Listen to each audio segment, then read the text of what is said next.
கோவில்ல இருந்து வரக்கூடிய ஆமாம், அது அமித்ஷாஜி சொல்லிட்டார். அதுக்கு பிறகு நான் என்னமா இன்டர்பிரிட்டேஷன் பண்ணுறது? அமித்ஷாஜி என்ன சொல்கிறோம் அதுதான் எங்களுடைய வேத வாக்கு. ஆனால் அதுதானே எனக்கு வேத வாக்கு. நான் ஒன்றும் இன்டர்பிரேட்டர் கிடையாது, உங்களுக்கு புரியாதது கிடையாது. அமித்ஷாஜி என்ன சொல்கிறாரோ அதுதான் எங்களுடைய வேத வாக்கு. கோவில்ல இருந்து வரக்கூடிய பணத்தை வச்சு நம்ம கல்லூரிகள் கட்டக்கூடாது அப்படின்னு எடப்பாடி அவர்கள் தெரிவிச்சிருந்தாங்க. நேற்று குருமூர்த்தி என்ன தெரிவிச்சிருக்காரு அப்படின்னா, தேவாரம் திருவாசகம் மாதிரியான பாடசாலைகள் நிறுவலாம் அப்படின்னு இருக்காரு. கோவிலினுடைய நாங்கள் இன்னும் சொல்ல போகிறது, கோயில்களை விட்டு அரசாங்கம் வெளில வரணுன்றது தான். அரசாங்கத்திற்கு, அதுவும் குறிப்பாக இந்த இறை நம்பிக்கை இல்லாத அரசாங்கம் கோயில்களை விட்டு வெளில வர வேண்டும். கோயில் நிதி அறம் சார்ந்த பணிகளுக்கு பயன்படுத்த வேண்டும். அதாவது கோயில் அந்த காலத்தில் கோயில்களுக்கு நிலங்கள் கொடுத்தாங்க. எதுக்காக கொடுத்தாங்க? அந்த கோயில்களை பராமரிப்பதற்காக கொடுத்தார். அந்த கோயில்களை பராமரிப்பதோடு பக்தர்களுக்கு வசதி செய்து கொள்வதற்காக கொடுக்கப்பட்டது. அப்படி தான் பல கோயில்களுடைய பல ஏக்கர் நிலங்கள், பல லட்சக்கணக்கான ஏக்கர் நிலங்கள் இன்றைக்கு கோயில்கள் இடத்துல இருக்கிறது. எல்லாமே முன்னோர்கள் கோயிலை பராமரிப்பதற்கும் பக்தர்களுக்கு வசதிகள் செய்து கொடுப்பதற்காக கொடுக்கப்பட்டது. அதாவது கல்வி, நீங்கள் சொல்கிறீங்க கல்விக்காக நிதி, சரியான நிதி இருக்கிறது. அப்போது தமிழ்நாடு அரசாங்கம் கோயிலிருந்து எடுத்து நிதி செலவு பண்ணுதுன்னா அவர்களிடத்துல வர்ற மற்ற நிதி எங்கே போகுது? அப்போ அரசாங்கம் திவாலாகி இருக்கிறதா? அரசாங்கத்தில் நிதி நிலைமை இல்லையா? அரசாங்கத்துக்கிட்ட சரியான நிதி நிலை இல்லாதனால அவர்கள் திமுக அரசாங்கம் இதில் நிதி எடுத்து பள்ளி கல்லூரிகள் கட்ட வேண்டிய சூழ்நிலைக்கு தள்ளப்பட்டிருக்கிறார்களா என்பதெல்லாம் பார்க்க வேண்டிய இருக்கிறது. அதனால் கோயில்களினுடைய சொத்தை, கோயில்களை நிர்வகிப்பது அறம் சார்ந்தவர்கள், சான்றோர்கள், இறை நம்பிக்கை உள்ளவர்கள் செய்ய வேண்டும். அரசாங்கம் கோயிலை விட்டு வெளியேற வேண்டும் என்பதுதான் என்னுடைய கோரிக்கை. திருமலா பாலினுடைய அந்த மேலாளர் மர்மமான முறையில் தற்கொலை பண்ணியிருக்கிறது.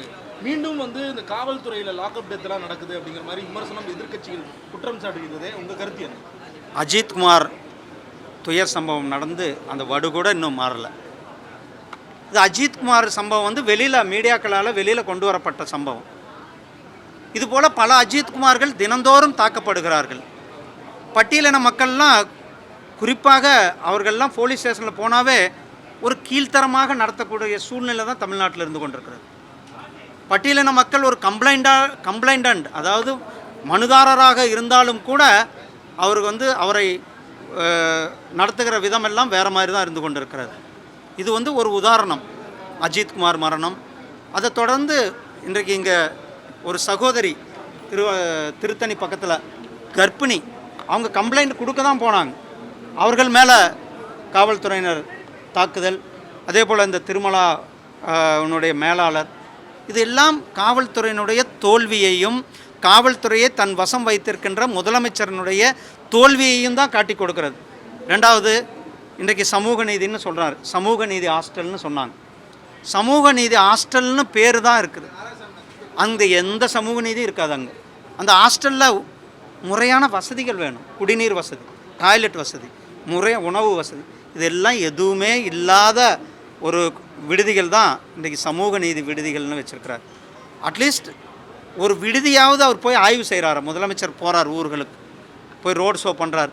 அந்த ரோடு ஷோ பண்ணும்போது ஒரு SC ST ஹாஸ்டலில் போய் அவரோ அல்லது அவருடைய மகனோ, முதலமைச்சருடைய மகன், துணை முதலமைச்சர், இந்த ஹாஸ்டல்கள்லாம் பார்த்து அதுக்கு பிறகு அதுக்கு சமூக நீதின்னு விடுதின்னு பேர் வச்சா. ஏன்னா அந்த அரசாங்கம் அனைத்து துறைகளிலுமே தோல்வியுற்ற அரசாங்கமாக இருக்குது. ஏழை எளிய மக்கள் ஒரு புறம், இது ஒரு போலீஸ் ஸ்டேஷன் வாசலுக்குள்ளே போக முடியாத சூழ்நிலை இருக்கிறது இன்னொரு புறம், விலைவாசி ஏற்றங்கள் ஒரு புறம், இன்னொரு புறம் எங்கே பார்த்தாலும் சொத்து வரி உயர்வு, தெருநாய்க்கடிகளினுடைய தொல்லை, இதெல்லாம் கூட இவர்களுடைய கவனத்தில் எடுத்துக்கொள்ளாத இவங்களுடைய கவனம் எல்லாம் தம்பிகளை எப்படி காப்பாற்றுவது, தம்பிகளை எப்படி வளப்படுத்துவது, தம்பிகள் இடத்துல எப்படி பணிகளை பிரித்து கொடுப்பது. டாஸ்மார்க்கில் ஒருத்தன் போய் கலெக்ஷன் பண்ணுங்கள், ரியல் எஸ்டேட்காரங்கிட்ட ஒருத்தங்க கலெக்ஷன் பண்ணுங்கள், அதே மாதிரி மணல்காரங்கிட்ட ஒருத்தங்க போய் கலெக்ஷன் பண்ணுங்கள், அதே மாதிரி சொத்து பத்திரப்பதிவு பண்ணுறவங்ககிட்ட போய் ஒரு தம்பி கலெக்ஷன். இது மாதிரி தம்பிகளுக்கு வேலையை பிரித்து கொடுத்து விட்டு அந்த தம்பிகளை கண்காணிப்பதில் தான் இவர்கள் குறிப்பாக இருப்பார்கள் ஒழிய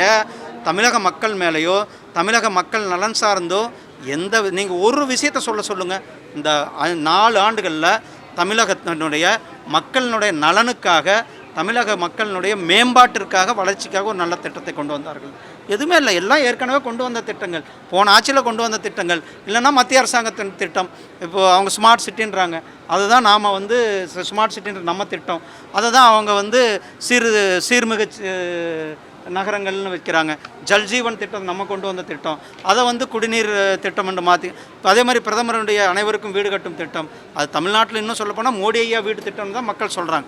இப்படி பல திட்டங்களை நாம் நடைமுறைப்படுத்தி கொண்டோம். தமிழக அரசாங்கம் முற்றிலுமாக செயலிழந்த அரசாங்கமாக இருந்து கொண்டு. நன்றி அண்ணா.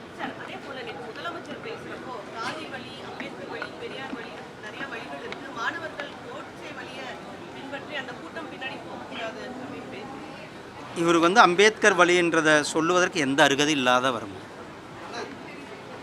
அவர் காலனி பேரை எடுக்கிறேன்னு சொன்னார். ஆனால் காலனியில் சமத்துவம் இருக்கிறதா? சாவும் பொழுது கூட தனித்தனி சுடுகாடு, ஒவ்வொரு ஜாதிக்கும் ஒவ்வொரு சுடுகாடு கிராமங்களில். நீங்கள் நகரங்களில் வந்து சரி ஓரளவுக்கு இருக்கிறது, ஆனால் கிராமங்களில் தனித்தனி சுடுகாடு, ஒவ்வொரு ஜாதியினருக்கும் சாவும் பொழுது கூட தனித்தனி சுடுகாடு. கோயில்களுக்கு செல்ல முடியாது. இரட்டை கோலை முறை, எத்தனையோ இடத்துல இரட்டை கோலைகள் இருக்கிறது. அது வந்து கம்யூனிஸ்ட் கட்சியே இன்னும் அவங்க கூட்டணியில் இருக்கிறவங்களே சொல்கிறாங்க. இதையெல்லாம் திருமாவளவன் வந்து கேட்க முடியாது, ஏன்னா அவர் அரசியல் ஆதாயத்திற்காக வேடிக்கை பார்த்து கொண்டு இருக்கிறார்.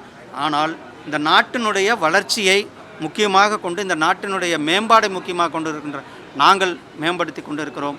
இந்த திராவிட முன்னேற்றக் கழக அரசாங்கம், திமுக, இவர் வந்து அம்பேத்கரை பற்றி பேசுவதற்கே எந்தவித அருகதையும் இல்லாதவர் தான் நம்மளுடைய முதலமைச்சராக. நன்றி.